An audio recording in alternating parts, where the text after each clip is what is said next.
Coming at you live. Hold on, I feel like I'm really far away. Coming at you live from my home studio in beautiful La Puente, California. This is the All Dodgers Podcast. Welcome to All Dodgers Live, gang. Happy Thirsty Thursday. We are drinking apple juice. I promise you, on today's show, finally, the trade happened. A trade happened. The second one of the offseason, but something we've been predicting for the last few weeks has happened. Michael Busch has been sent out.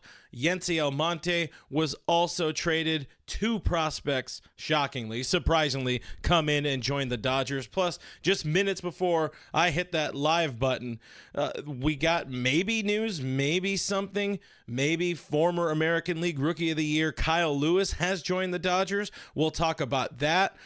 Do we like all of the moves that have happened today? We'll touch a little bit on the arbitration numbers and all that. Maybe, I don't know, that stuff's not very fun. I do want to talk about Walker Buehler and all of that. Plus, of course, your comments.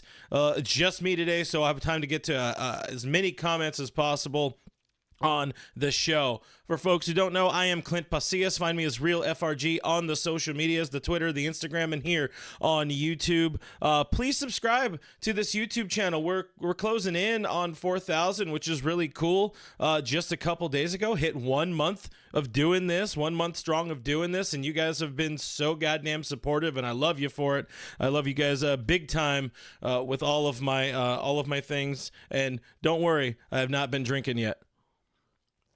But consider giving this thing a thumbs up, as Diane, or the queen of the chat, Diane Schroeder would say. Mash that thumbs up button for Clint. But let's get into the comments a little bit before we get into the excitement of the show. And if you guys are watching this after the live stream, don't worry, you're feel free to comment on the video as well. I try to get to as many of the coherent comments as I can. You guys have also been going really strong in the comments on the video as well, or on all my videos as well. So I'm doing my best to get to as many comments as possible. But Showtime LA, not Yency Almonte, I'm assuming, but Showtime LA is in the chat saying, what is up, Clint? What is going on? Showtime, thanks for hanging out. The Stroman to the Yankees, that's another deal that just happened. Marcus Stroman announced a 2-year deal to the Yankees, just under $40 million. Already had a standalone video. Of course, Shota Imanaga also signed with the Cubs. We haven't talked about it here on the live show yet.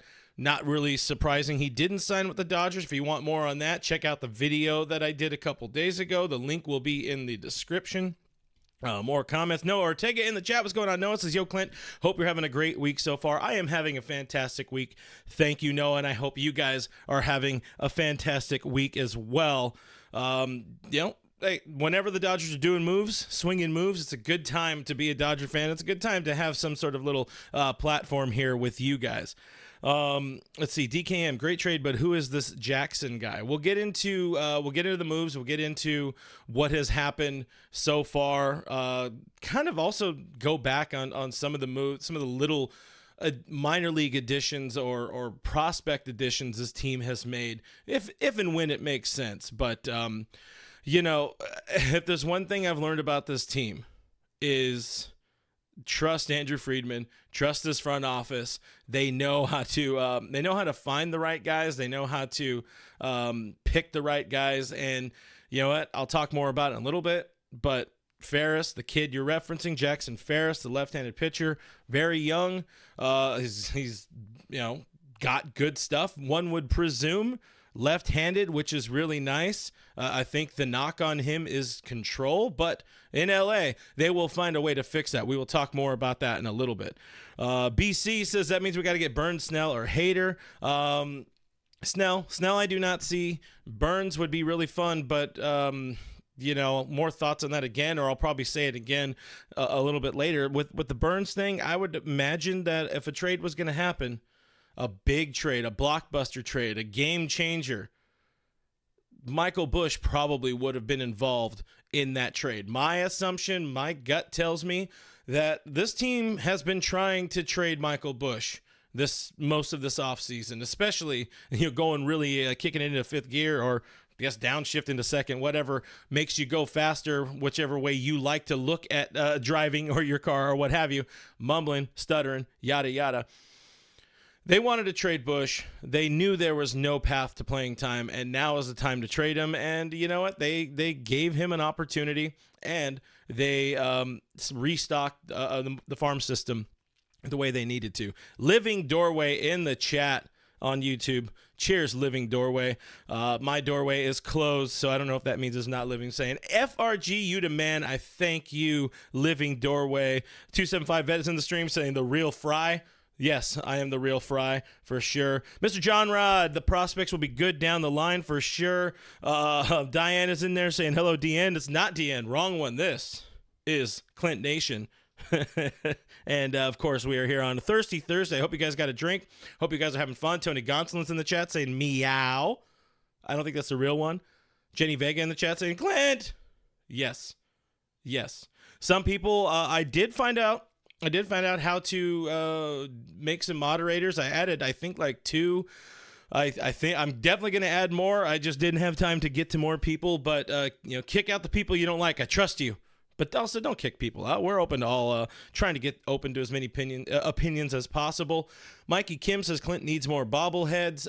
Yeah, I had a bunch of them back at the old studio with Dodgers Nation, and I'm sure you guys might have noticed a video where Doug had a bunch of shit behind him, and then it kind of disappeared. That's when I cleaned out some of my stuff. I have them in boxes all around here. I haven't put much stuff out. These are some of the other little things that are going on upstairs there in this the home studio, as we call it, but I do want to add more, fill out more. I might actually add one more shelf somewhere down the line, but if you guys want to send me bobbleheads, go for it. Hamilton's in the chat. Mr. Hamilton Cerna says it's the real FRG. It is not the fake one. I am the real one. Let's scroll down a little bit. Jenny Vegas says Thirsty Thursday. I'm all about it. Hey, Kevin Skinner is in the chat. What is going on? Kevin says, sup, Clint? Hey, busy day, huh? He's a good follow. Not as many people that should be following him or following him on Twitter, but whatever his handle is, it's on there. Go follow Kevin Skinner. I'm gonna have a sippy sip. DKM asks, are you gonna go to that Dodger Fest? Yes, I will be there. I put that in the community page here on my channel. The potential for an impromptu or unofficial meetup maybe is a thing. We got a couple weeks to kind of figure it out, but I will be there, and it's going to be the first time in a while. I'm not doing it as like official media, so it's going to be less hectic for me for sure, but I want to get some content. I want to do some stuff out there, so more stuff to come, I guess. We'll have a little gossip sesh here online and figure out what the plan is at Dodger Fest or Fan Fest, as we used to call it back in my day. Josh Get in the chat. What's going on? Josh says Jackson Ferris looks a lot like Rich Hill. I think we got a good one. Hey, if he's got the same plus cuss, I'm all about a Richie knockoff for sure. Let's see. We got what's in the cup. So what's in the cup is, I told you, it's apple juice. Now this is I call this the Kelsey. So I have a friend. She comes here. She gets drunk with me. It is whiskey. It is Cola Zero, Coke Zero if you're nasty, and just a hint of Fireball whiskey. So it's like, what do they call that whiskey? Jack Daniels or Jim Beam if you're also nasty. Yada yada. So cheers. Hamilton asks, am I going to report from a spring training in Arizona? No, I'm going to be drinking with you in Arizona, my friend. All right. I'm going to scroll down. Oh, I didn't miss it. I was scrolling down, going in order here, but Angel Enriquez. Angel, what's going on, my friend? $10 super chat. Says, happy to see you doing your thing. If you ever need help, I'll always be a call away. I forgot you do this kind of stuff. Let's catch up, my guy. It has been a while either way. Angel, a good friend of mine. You guys know him from Dodger Films, unless it's a different one, but I'm pretty sure it's that right one. But Diane has a goddamn good point, gang. Smash that like button for this chat. Do you guys want to get into let's get into the stuff. Let's get into the stuff. The I guess the big one. People are probably, I always feel bad because I feel like I make these videos for the internet, and then it feels like I'm burying the lead, but also we're having a good time talking. It's a one-way conversation, but it's also not. But hey, the big ticket here. Breaking news. Potentially, the Dodgers may or may not have signed Kyle Lewis. This is former Mariners outfielder, 2020 Rookie of the Year, American League Rookie of the Year. Of course, that's the shortened season. So that's just 3 seasons ago. He's somebody, though, who has really struggled in the years since. The last 3 years, hitting just 203 in 70 games. Spent part of last year with Arizona. It was non-tendered in November, so he is a free agent.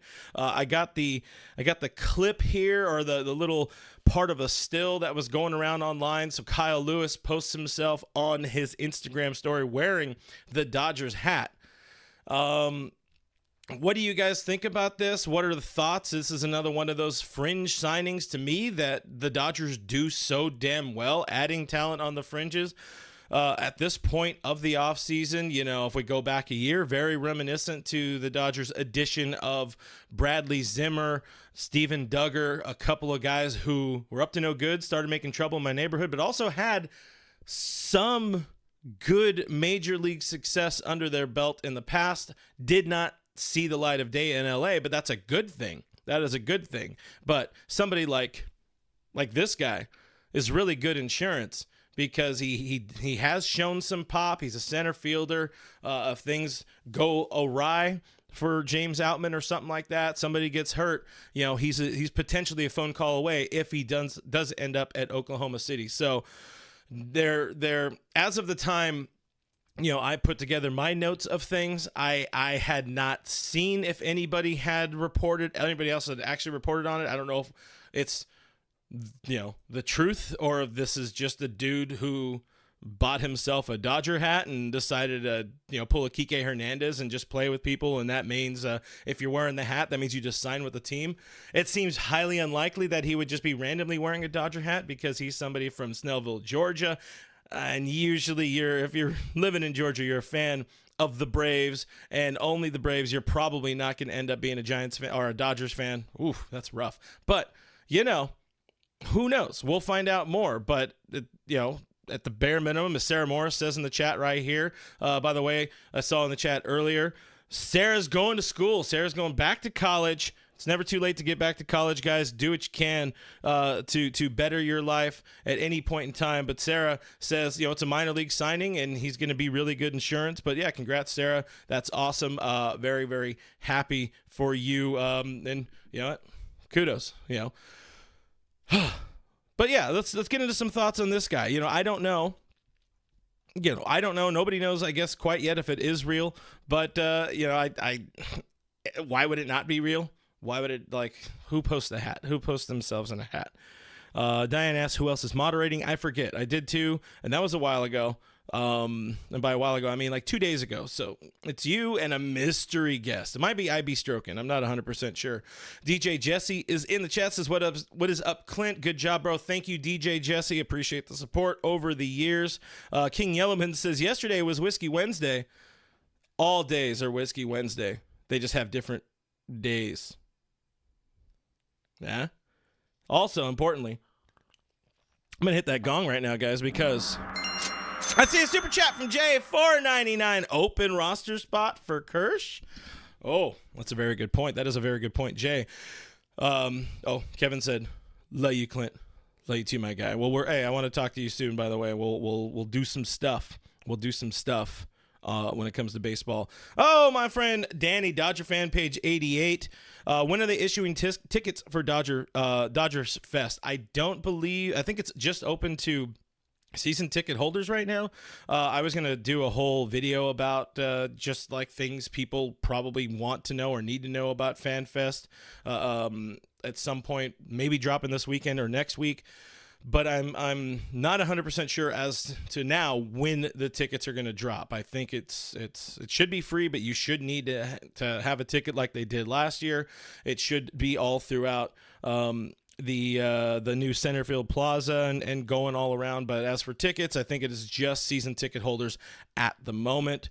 Let's get a few more comments before I get into the trade, which is the big thing here. Did I miss, let's see, Dodgers 20? No, that's not. It's not Dodgers 2080, it's Dodgers 2020 saying offseason is officially over. Hey, don't count out this team ever. That's what I've kind of learned this offseason. They just kind of keep going. They keep shocking the world, as you might say, or you might want to write on, some of the, we'll just say some of the blogs. I don't know. That was not really a target at anybody, to be honest. 187 in the house, and this was a while ago. So, guys, mash that thumbs up button. Let's keep people going in the chat. Let's talk about the trade. Guys, beyond the potential most likely minor league signing of Kyle Lewis, hey, Michael Busch is finally a free man-ish. So the Dodgers trimmed their Busch plus Yency Almonte as predicted. They swing a shocking trade, a surprising trade, an unlikely trade of Yency Almonte, Michael Busch. They go to the Chicago Cubs for a pair of prospects. So, but let's talk about where it's good for Busch, where it's good for Michael Busch. He gets opportunity there. He's going to play. They have no reason to not afford him every opportunity to establish himself as a major league hitter, which he's kind of already done at AAA over the last 2 years. I mean, he's somebody who has nearly 1,000 AAA at bats in his career. If he were to go back there for a third season, it would be bordering on criminal. He's going to get probably the first crack as the starting first baseman in spring training. He has to go out there and prove himself, but he could also maybe get some time at DH. They're pretty well set at second base with Nico Horner. Of course, they signed Dansby Swanson, so Nico's not going to play shortstop. Welcome to Cubs talk, by the way. They have options at third base already. I think they still have like Patrick Wisdom. Maybe we ran out of Cubs talk. I don't know that much about it, but it's good for Busch. And it also, for the Cubs, it could close the door on a Bellinger reunion because they were moving him from center field to first base a lot last year. So great opportunity for Michael Busch. Are there better teams that might have given, for his career out there? Probably, maybe. Is it, he's going to either make a lot of friends and loved ones there at Wrigley Field, or going to not quickly get booed, but he's got to do well, and he will have that opportunity. On the other side of it, the other part of it, Yency Almonte, showtime goes to Chicago, where he had no opportunity, like the slightest sliver of an opportunity to make the opening day roster as maybe the 13th pitcher. Now he has a clear path to a middle relief role in Chicago. And hey, at the same time, the Dodgers save about $2 million in salary in sending Almonte off. So it's good for him. He had no minor league options left. He was going to go. Whether it was going to be a DFA or otherwise, they did the right move. And the Dodgers have done really good this offseason at getting talent back, getting something back for guys that were not going to play a role on the active roster, or very much of a role on the active roster this coming season. It continues the trend. We saw it earlier with the Victor Gonzalez and Jorbit Vivas trade. They brought in a shortstop kid, Trey Sweeney, somebody that is an option. He's somebody who at least fills out the depth in the minor leagues. He boosts the farm system a little bit, and hey, somebody down the road that maybe, just maybe, can be flipped for more talent. And then you got the other kid, the lefty pitcher from Milwaukee, Justin Chambers, which was kind of surprising because he was already DFA'd, but the Brewers decided to go ahead and trade for him, and they sent maybe somebody who could have been. The Brewers traded for Brian Hudson. Brian Hudson was DFA'd, picked up the kid Justin Chambers, and he was just drafted, I think, a year ago, maybe 2 years ago. I'm pretty sure it was last year, and underwent Tommy John. Hasn't really had an opportunity. Get him in this Dodgers farm system and just let him take off. Lefty pitcher, you really feel good about it. You really like it. So let's grade the return a little bit for the Dodgers. They pick up the kid. We already talked about him a little bit in the chat here, or in the show. Lefty pitcher Jackson Ferris, and outfielder Zaire Hope. I think I'm saying it right. I think I got it all right. I don't know how to pronounce Hope, but Ferris, 19-year-old, is about to turn 20. I guess control, you can say, for him. And obviously I'm not a prospects expert, and I'm definitely not a Chicago Cubs prospects expert. But in the minimal amount of research I did on the situation, control still seems to be a work in progress with the kid. Also another very recent draft pick. If he's only 19, about to turn 20, he seems like one of those players, though, one of those pitchers you see where he needs to age up and grow into his body. He's 6'4", but I would assume, I actually didn't see him throw. I haven't seen anything, but they say the velo's there, about a mid-90s guy. But being 19 and 6'4", he's probably pretty damn lanky. So get him into LA. Let him work with Mark Pryor. Let him work with this organization and how they take care of their staff, how they take care of their minor leaguers with the meal planning. And it's a year-round job, even if they don't get paid all year round. But they still take care of their players and their pitchers in particular, because they look at these dudes as either the future in the organization or as currency in the next big trade. He immediately becomes the Dodgers' number 5 prospect, which is solid. He was the number 8 prospect in the Chicago Cubs system, which is not that bad because they've been highly ranked, highly graded over the last couple years. I think they were like number 4, definitely top 5 in the MLB the MLB pipeline as having, in terms of having the top 5th or the 4th best farm system in all of baseball. So all signs point to great addition, great pickup by the front office. The other kid, the outfielder, Hope, know very little about him as well. He's another kid who was just drafted, got into a few games this year. Nothing spectacular. They say he's a speedy outfielder, but it adds to the outfield depth for the Dodgers, which, in my opinion, or just by perception, looking at what they've done the last couple of years, it's the target for them. Restacking or restocking that outfield seems to be a target. Their number 1 pick last year was the kid George Kendall, very highly regarded. They ended up picking 3 outfielders in their first 10 selections last year in the draft. So it seems to be some sort of focus. So 2 reasons we like it. Yes, 3 reasons.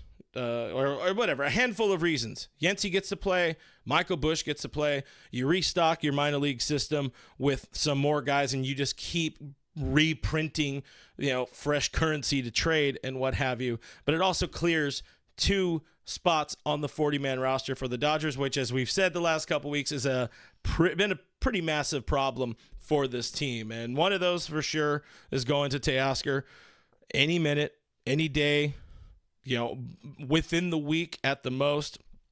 But what will the Dodgers do with that second roster spot? I did see someone in the chat earlier point out, hey, is it going to be time for Clayton Kershaw? I still don't think it's going to be Clayton Kershaw. I think they'll wait. They have no reason. They have no reason to rush signing him. Of course, I just did a video yesterday, dropped it on the channel. It's one of those ones where it wasn't ever going to do that great, but it's something I wanted to do real quick as a standalone. So if you guys want to go watch that after, it'd really make me feel better. Another one of those shorty-ish videos, but I fully believe the Dodgers are ready to sign Kershaw. I think they have something in place. I've already said it on Monday's stream as well, but there's no reason to do it now when they still are trying to make some moves happen. He's not pitching until midsummer. He can happily sign a contract in spring training after the 60-day IL opens. There's going to be like 3 spots that open pretty quick. Another option for that second roster spot, maybe it's Ryan Brazier. That's a guy that they've really wanted to bring back, or there's been reports in recent days. Mike DiGiovanna a couple days ago talking about how the Dodgers are really interested in bringing back Ryan Brazier. It was a huge part of the bullpen. Just saying, I got nothing on it. I would love to see him back, but also I'd love to see any of the kids getting a chance. But Brazier is definitely a strong improvement over Yency Almonte if they do go that way. So let's take a break. Let's get into some comments, and let's get into this whiskey. Ronnie, way back in the chat, so we'll do a speed round here. Ronnie says Dodgers keeping the farm system stocked for years, especially if a big trade is looming. Again, if this team needs anything at the trade deadline, find me a team that is better equipped than the Los Angeles Dodgers to go out and make a deal happen. Diane says IB Strokin has not shown up yet. You know what? I hate it when that happens. But you know what? He's not always around for the live stream. But I appreciate IB Strokin. When you say it in context, when you say it in conversation, it's beautiful. It's a beautiful name. But That's somebody who's always watching, always commenting. Very much appreciate that one. Mitchell asks, am I heading over to Korea for the first game? No, we're still trying to get super chats and other things to pay off the computer I just bought. Papa Bear don't got all that Korea money hanging out in the pockets, but I'll be around. I'm going to be here. I was floating about the idea of doing a 3 a.m. watch along with people. That would be both terrible and hilarious at the same time. See how delusional we can all get, or whatever the hell it is, when we're watching baseball, streaming baseball together at 3 in the morning. Probably not going to do that, but if enough people express interest, I'm going to be up. I got a computer. I got a camera. Could have a good time. Got whiskey too. Jenny agrees. Yeah, the Kershaw signing is pending. Diane asking, "How's the apple juice?" It is delicious. I let the ice melt a little bit. I got Mrs. FRG got me some of those fancy whiskey ice big old globe things for Christmas at my own suggestion, and we're having a good time with them. King Yellowman says, "I hit the bong every time Clint hits the gong." So if you really want King Yellowman to get super baked, guys, send them super chats our way. Diane says that Dodger Fest is 2 days after her birthday. It sounds like a blast. Of course, Diane might not be able to make it to Dodger Fest because she has a job. No, it's all good. If you can't make it out there, we will party it up for you, and we will find the next opportunity to do something together. Diane also says, if you haven't done it already, make sure you guys hit that subscribe button. That's right. Hit the subscribe. Do the thing. It really helps out the channel. It makes me feel better about all of the things that we're doing here. But if you can't, I understand. Last time I looked at the analytics, is over like 66% of people that are watching but aren't subscribed. So there's no reason to not subscribe. It's free, you guys. Just saying. But if you don't, still watch. I appreciate everybody who hangs out here. Let's see. We got the arbitration. Roy Estrada's asking about arbitration a little bit later. I have that. I wanted to talk about. Arbitration's never exciting, but we can get into it now after getting into more comments. Andre says, "Great show, Clint. Thank you. Glad to have you back. I appreciate your kind words, Andre." We'll give Andre the clap here. What are your thoughts on the difference between the competitive balance tax and the actual salaries the Dodgers are paying?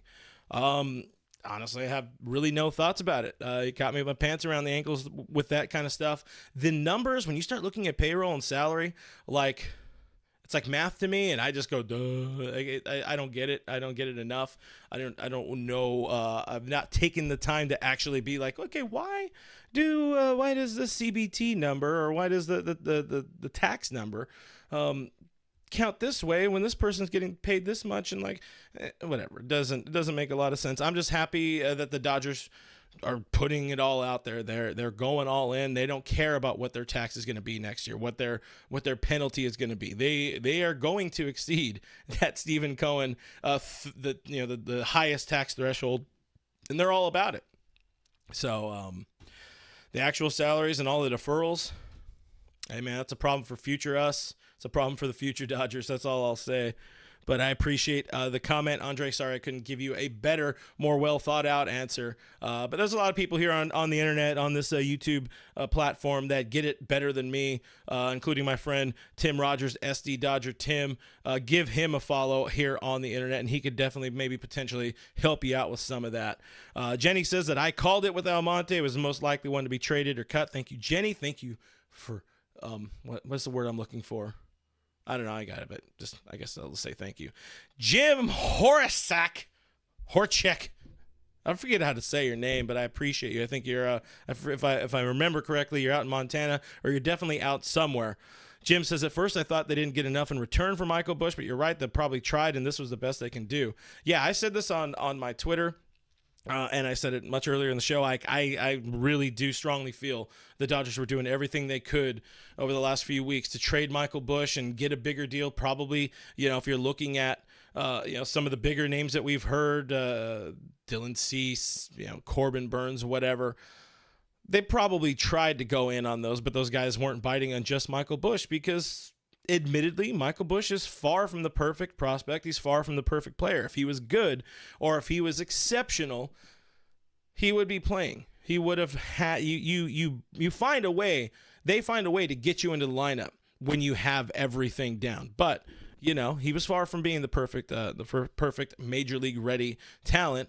And weak arm, not the most gifted fielder, and they weren't willing to go all in on that experiment, if you will, and definitely not, as my friend Casey Porter said in a chat we did, and I don't know if it's one that I dropped already or if I didn't drop, but the Dodgers should not experiment with players like Bush or even Miguel Vargas in left field after you make a signing with like Shohei Ohtani. So programming note, I do have part 2 of my conversation with Casey Porter of Dodgers Daily. That is going to drop tomorrow. There's a few we recorded it on Tuesday, so I got to actually go back in and add a few little notes and clips because obviously I think we mentioned Almonte. There's a decent bit of Michael Busch talking there, which is now both at the same time. It was very relevant, and it's it's still kept pretty relevant, but it's just I got a note like, hey, this was recorded on Tuesday, but that's going to drop on Friday, so stay tuned to watch that, and the best way to stay tuned, guys, is to hit that subscribe button. Just telling you. Let's get into some more stuff. Let us try to scroll down, find some more goodies in there. Let's see. Hamilton asks, how can we get tickets for the Korea series? That one I do not know yet. I don't even think that individual game tickets have been released yet. I think some folks in Korea have been able to get their paws on some tickets. That's another one I don't really know. But I do know that Nora Ortega sent us a $1.99 super chat about 10 minutes ago, so apologies. I did not mean to wait for you this long, but $1.99 from Noah saying it'll pay off. Remember when we traded Mitch White for Nick Frasso? That's a hell of a deal. And that's a tease, foreshadowing. That's part of the conversation that Casey and I had about that trade and talking about Nick Frasso. So stay tuned, guys. Make sure you're here on the channel all day long, but not really. Teresa Gate says, yo, Clint Nation, what is going on? Teresa Gate, appreciate you hanging out with us on this fine Thirsty Thursday stream with almost Oops All Comments episode, which is what I really wanted to do. By the way, shout out again. I appreciate AJ Gonzalez and Tim Rogers joining me on Monday's stream. I always do feel bad when I don't get to a lot of comments in those kind of streams when I have a guest or multiple people. I thought there was really good stuff there. I always think these are really good stuff. This is really good stuff as well. So I want to give you fine folks the Oops All Comments almost episode. We'll call it almost all comments. King Yellowman talking about the 3 a.m. whiskey stream for Korea opening day. I'm down. Let's do it. I mean, I know I'm going to be there. JKid323 says, I would watch the game with all of us live at 3 a.m. Clint After Dark. Ooh, you got to be careful with your boy After Dark. I'll tell you that one. But, again, it's a thing. It could be a thing. Mr. Seabad said he saw some, or they, I'm assuming he, because it says Mr., saw some live batting practice of Dalton Rushing today. He has a hitting machine, very impressive. Yes, that's also, I'm going to keep plugging old content or content that I've done with Casey at least. We talked about Dalton Rushing last week in our conversation that dropped. Unfortunately, it dropped at the same time he was live, so my apologies to Casey, but check that out. Very high. This organization is very high on Dalton Rushing. The kid can hit. The kid's got poise, even though he's only 2, now entering 3 years into his professional career. Let's see what else we got. This one I'm lost. You guys are having conversations in here, which we appreciate. Sarah thinks that Kershaw's going to sign on March 1st. Put it in the books, guys. I like it. Put Clayton Kershaw returns to the Dodgers on March 1st. I'm in there. Donnie says, I'm assuming this is also in reference to the salary conversation.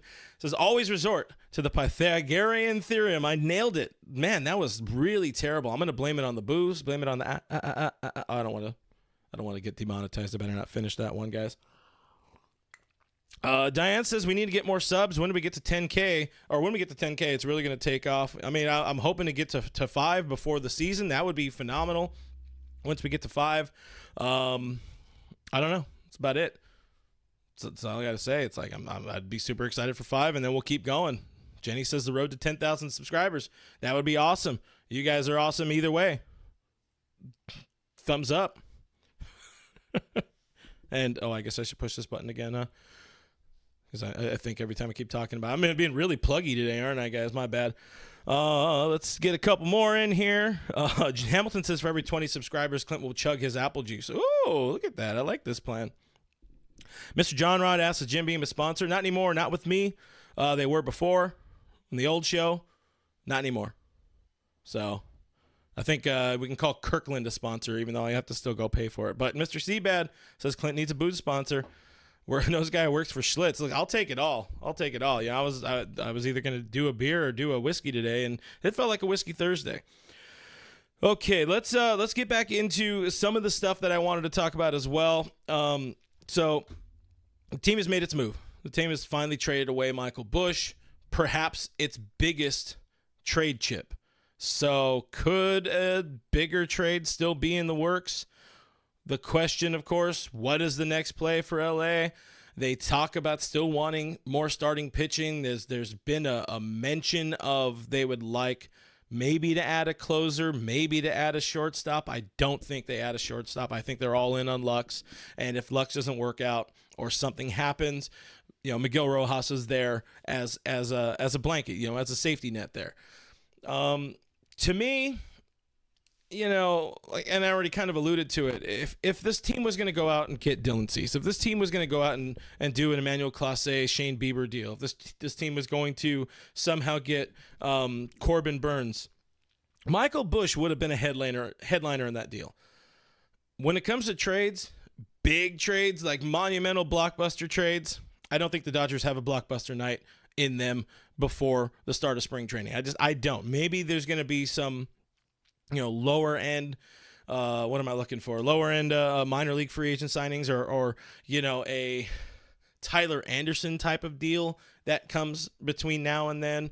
I mentioned on the Shota Imanaga signing with the Cubs video that I did a couple days ago, maybe a Hunjin reunion, maybe an Alex Wood signing. They're not pretty. They're not sexy signings, but it helps. It does help give this team more. It gives them the veteran presence, but it adds some innings. It adds veteran innings, which are important to this organization. But it also doesn't force the kids to have to get up there and they don't have to rely on them for that number 5 or even number 6 spot or whatever it may be. You need somebody else. And I think, David Vassay over on the AM 570 a couple days ago, he had mentioned that, if you listen to what this team is saying, they're not guaranteeing Emmett Sheehan is like your number 5 guy. They're not guaranteeing he's even breaking the team with camp, which, I don't think he's guaranteed anything. But if he's not, if it's not him, if it's not Gavin Stone, the one lock of the kids is Bobby Miller. But if it's not one of those guys, it's got to be somebody else, and it's going to be somebody from out of organization because if they're not going with Sheehan and if they're not going with Stone, they're definitely not going with Nick Frasso. They're not going with Landon Knack. Even if these kids just show up and show off during spring training, those guys do not have a spot. So they need to find a way to pull something off, and trading away their top pitching or their top trade chip prospect, presuming they're not going to trade somebody like Dalton Rushing, they're not going to trade somebody like Diego Cartaya. To me that kind of spells something tough. Or if we're doing the string and the board and putting pieces of the puzzle together here, maybe they got these dudes, one of these dudes from the Cubs to include in some other sort of trade down the road. Maybe the Guardians didn't want Michael Busch, but maybe they wanted, Jackson Ferris. There could still be something. Do I think it? First instinct, no. But with this team this offseason, they've really, as I said it, they bucked tradition, which is, they've spent money in free agency. They've gone hard in the paint in reshaping the roster. So anything could happen. Anything could happen with this team, with this organization still this offseason. Do I think a move happens? No. But never say never. That's what Justin Bieber taught us all. That one's so bad. I should just end the stream on that one because it's so bad. But instead, I'm going to torture you guys with more Dodger talk. Quick little things, on top of the Kyle Lewis minor league signing, potentially. I haven't been on the Twitter to see if there's anything that's more, what am I looking for? Real or cemented about his signing, but the Dodgers did add a pitcher dude, a right-handed pitcher by the name of Eliezer, nailed it, Hernandez. He's pitched, I think he had 5 years of service time, or not service time, but pitched in parts of 5 seasons for the Miami Marlins. Very up and down, mostly down dude, but hey, if anybody's going to fix anybody, it's the Dodgers, or fix somebody like this dude, it's the Dodgers, so it's a good addition for the team. If we're just doing rapid-fire news, yeah, the arbitration deals. I said I was going to talk about it earlier, and let's talk about the arbitration. I probably should have a graphic for this, but I'll just do it the simple way. The Dodgers settle with everybody, or they reach an agreement for a contract in the 2024 season with everybody that was arbitration eligible, which is 10 players that I got counted up here. The biggest names, there's Vesia in there. Evan Phillips gets $4 million, so that's like a $600,000 raiser. It might have been a little bit more. I forgot what he got paid last year. Good money for Gratterall. Decent contract. I think it was less than projected for somebody like Ryan Yarbrough, who's also somebody who's going to get some opportunity as a starting pitching option. The two big ones, though, Will Smith gets a nice raise after an all-star campaign. He gets bumped up from $5.25 to $8.5 million. Still would love to see them give this dude a contract extension. That would be very nice. But, the Dodgers apparently don't really like signing or extending their own, chew on that one for a second. But also Walker Buehler agrees to a deal, $8.25 million, the same exact deal he had last year. So no raise, no pitch, no raise. He did try. But, this is Walker's last year as at least under contract with the Dodgers. And I don't know if you want to overly read into it. If you don't pitch, you shouldn't earn a raise, but usually in arbitration, they kind of give them more money almost always. Is this the end of the line for Walker Buehler? I want to know, do you guys think Walker Buehler, sound off in the comments if you're still here, do you guys think Walker Buehler will be wearing Dodger blue in 2025? Because if he is, he either signed a monster deal or a 1-year prove-it deal, or he agreed to the qualifying offer. But, I go back and forth on this. I don't know that Walker's heart is always in LA, but I go back and forth. I don't really know. I've heard from some folks who kind of know Walker's people, and they kind of feel like it could be, his last year. They kind of feel like he wants to be the man somewhere else now with the moves that this team has made, with Shohei Ohtani, who will be back in the rotation, hopefully, next year. Yoshinobu Yamamoto, who should be in the rotation in perpetuity. They're really high on Tyler Glasnow.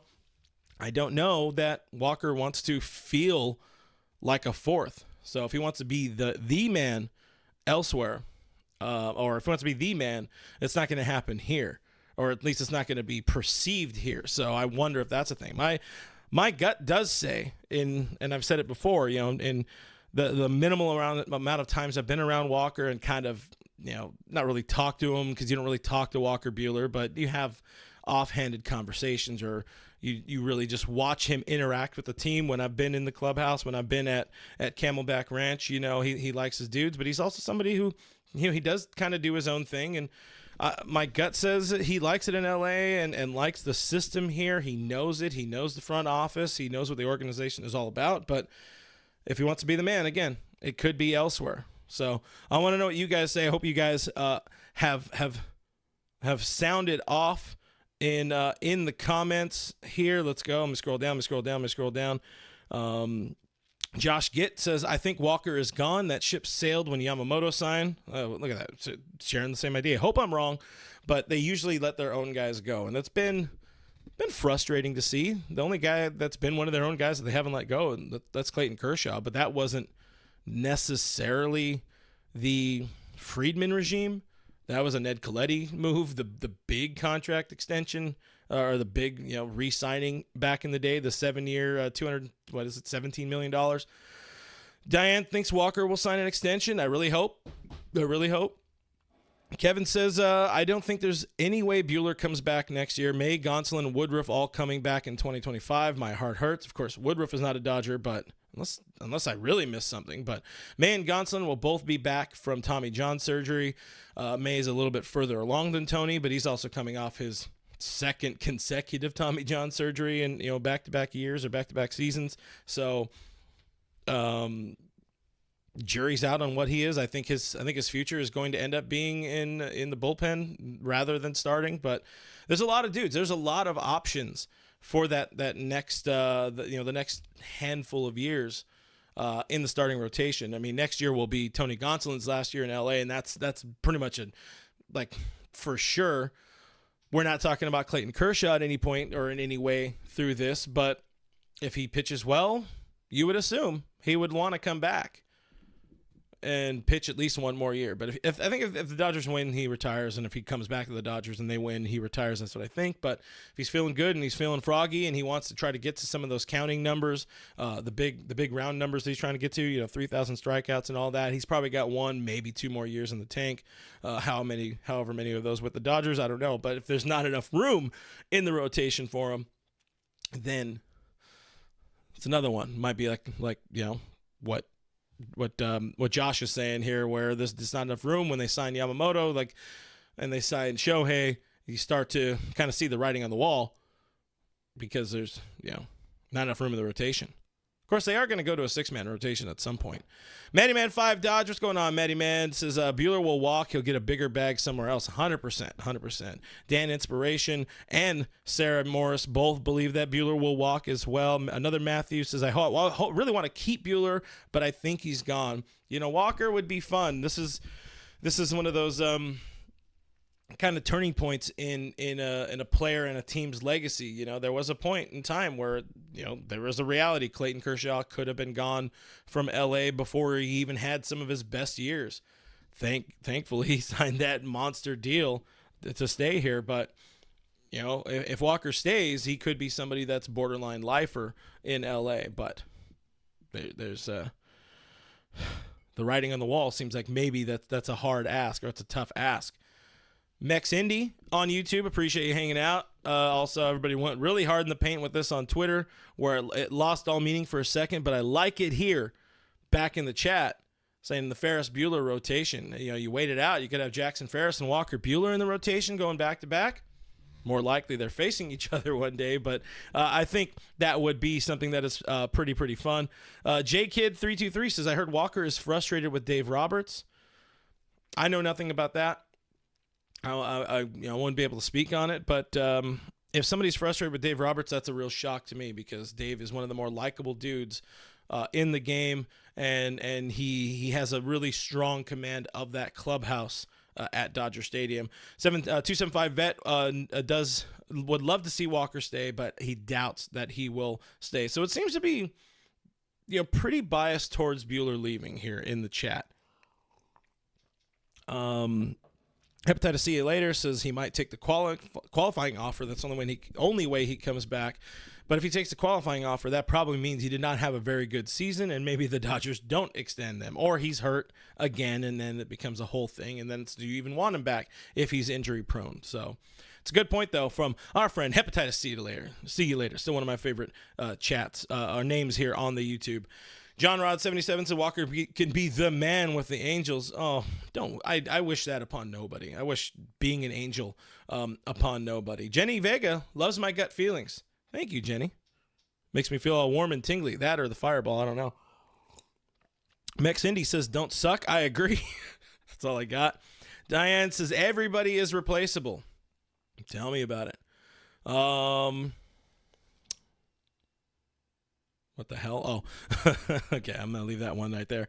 Let's see. Will he? I don't know who's throwing 99. If that's about Dustin May, I don't know. I think if Dustin May is going to start, he's got to tone it back a little bit, and he only knows full bore. Sarah Morris says no on Bueller with the 2 Tommy John surgeries. There's also a few people talking about Tommy John as well. Of course, the elbow reconstructive surgery on the ulnar collateral ligament. Because I think people are talking about what is it? Like, where did it come from, or something like that. But look it up. Oh, Mr. Seabat, do you know why they call Tommy John surgery Tommy John? Well, it was first performed by Dr. Frank Jobe on the great pitcher, not Hall of Famer Tommy John. So, Fern E says we need a closer, not Hader though. I don't think at this point, there's 2 ways to look at it with the Hader thing. At this point, nobody's in on him. When I forgot we talked about it on Monday with me, AJ, and Tim. If nobody wants to sign you, you kind of need to maybe consider doing the Teoscar Hernandez deal and taking a 1-year deal, high money, try to prove to the league, prove to these teams that you're more of a team player than you have been, Mr. Josh Hader. And, I don't even know if he fits. It's one of the things AJ said. Great point. I have it coming up in a video I am going to drop either over the weekend or sometime next week about the greater pitching staff in the bullpen. A video I've been teasing for like 2 weeks now. There's a reason I waited. I was waiting for the Almonte thing to kind of happen. But with what are we talking about? Hader? Yeah, I don't know that he fits. And this is what AJ was saying. I don't know if he fits in the culture this team is trying to set right now. Doesn't have the best perception coming off of his platform season in Chicago or in San Diego. Matty Man 5 Dodge says, stop teasing us. I'm not teasing. I'm just talking about things that I want to, videos I want to shoot or videos I want to do. But to that I say, Scusi. Let's scroll down a little bit. Let's find some stuff. Steelers fan 1972, new name in the chat here that I've just seen for the first time, says Yamamoto will be an ace. Did you guys see the whole thing with the shredder, and there was like no Dodgers on the pitching side of the shredder, but old man Justin Verlander's on the shredder. Shredder ain't it, dog. So I'll tell you. But one of the guys, I think somebody had Yamamoto at like their number 2 or number 3 top 10 in the top 10 pitchers right now. Somebody else had Yamamoto at number 7. Of course, we won't know until he gets at least a handful of starts in the league what he's really going to be about. So knock on desk here that he's going to not be a failure. I guess we'll say. Neil Casimoto says Tommy John was a Dodger too, but went to the Yankees. Yes, but he had the surgery as a Dodger. I don't know what that one's about, so I'm not going to read it. We're not doing trivia night here. Mex Indy says fireball take. That's pretty good. That's pretty good. I like that one. I will have a fireball take here. I don't even know what you guys what the conversation is right here. So I don't even know where to go from it. But you know what? Hey, whatever you guys want to talk about, we'll get the hell out of here eventually. What are we at? We're about 55 minutes in, 50 some odd minutes in. There's one thing I didn't talk about that I think is kind of funny. I don't know if you guys saw we kind of talked about it, but we talked around it. I don't know if you guys saw the whole thing with Max Muncy over with my pals at Foul Territory, and he was talking about players, the team having shipped out players that kind of worry about themselves more than other players or more than they should, more than the team, I guess we should say. Do you guys feel like coming off of, as Teresa points out, like Hader doesn't fit, coming off of the Josh Hader talk? Do we want to pontificate? Do we want to play around? Do we want to just throw wild accusations as to who could that be? Kevin brings it up right here, saying I love the speculation as to who he was talking about. I was talking to somebody who pointed out, somebody like David Peralta. One guy I fully agree with could fall under that category of recent guys. It's JD Martinez. JD's very good, but he was also very, very open about his numbers and working on his swing. And yeah, he also worked on other people's swing, but he cared about his numbers. You know, I didn't hear anything bad about him being a bad clubhouse guy, but if we're talking recency, you know, more recent Dodgers, as in just this last year, it could be that. Matty Man 5 Dodge also says Max Scherzer and Trey Turner. I think Trey Turner was 100% one for sure. They did not really even, if I remember correctly from last offseason, they didn't even really make him an offer. Scherzer for sure. I think he burned some bridges as he left LA. Roman says Muncie was talking about Kenley Jansen. I don't know. I don't know about that one, but I mean, maybe Kenley was. I mean, you're talking about almost a lifer Dodger. He was here for so long. I mean, it's an interesting take. I'm not saying no, but I don't see it as much. But yeah, that's just like my opinion, man. Los says Muncie was talking about Trey Turner. I think we're all in agreement. We'll go ahead and take Trey Turner out to Grandma's farm, take care of him. And Rock says Bauer. I don't even know if Bauer was around long enough to really set a precedent there, but you know, could be, could not be. 275 vet says, I guess winter is rolling in there in Missouri and it's pissed off. So hey, you know what? Thumbs up in the chat for 275 vet to not get too frozen tonight.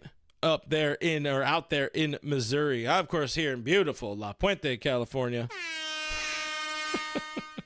Let's get a few more chats in here. Sarah Morris says Cody Bellinger. That was another one I had kind of throw that hat into the ring when I was having conversations with people. Just a wild speculation, if you will.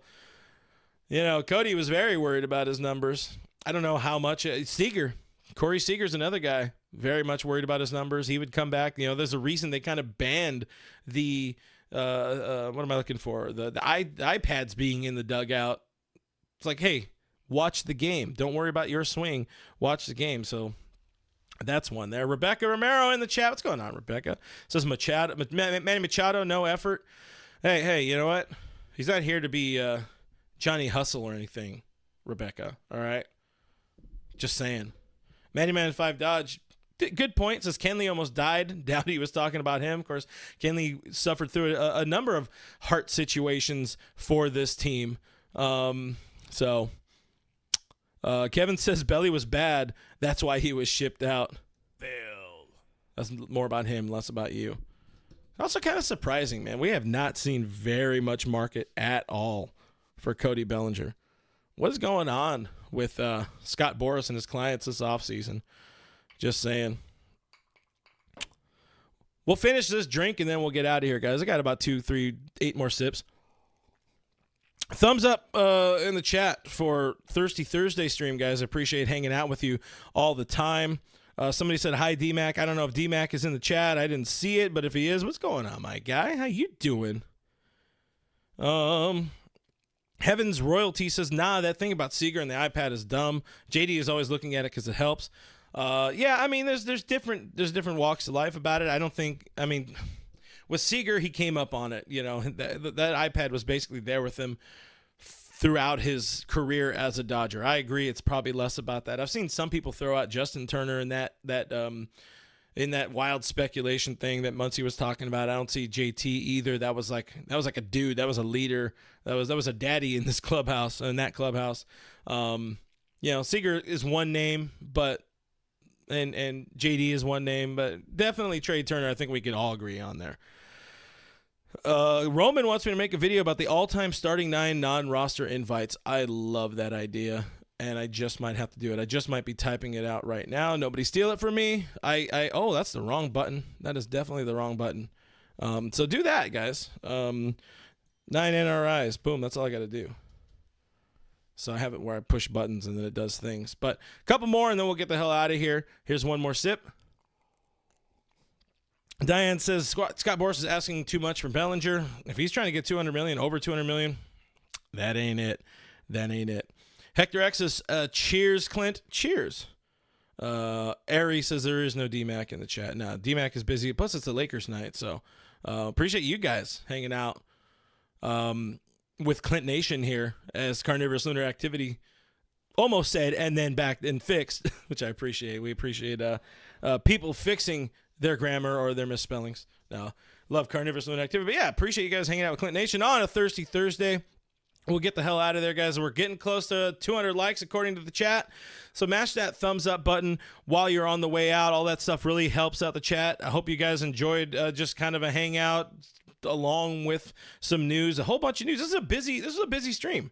This is a super busy freaking stream. I agree with Jenny. Clint Nation is the best. You guys are the best. I appreciate you. Last sip of the night. I don't know why I said but I'm trying to drink away from the thing. But guys, again, I'm dropping a video tomorrow with my second part of my conversation with Casey Porter of Dodgers Daily, all about the pitching prospects. So you got your Nick Frasso talk, you got your Kyle Hurt talk in there. That was important to me. Plus, who can be the next sneaky left-handed pitcher that could help this team, a la Justin Brule, completely out of nowhere type of reliever type of player. So really good conversation. If you guys aren't following him on this YouTube channel, follow Dodgers Daily. Subscribe to this channel, guys. It really helps out the channel so damn much when you hit the subscribe button. So do it while you're here. Hit the bell. Sometimes it works, I guess, and tells you when I do things. I'll try to have conversations in the what do they call that? The community chat as well. I'm not going to spam it. I just want to have conversation with you guys about things.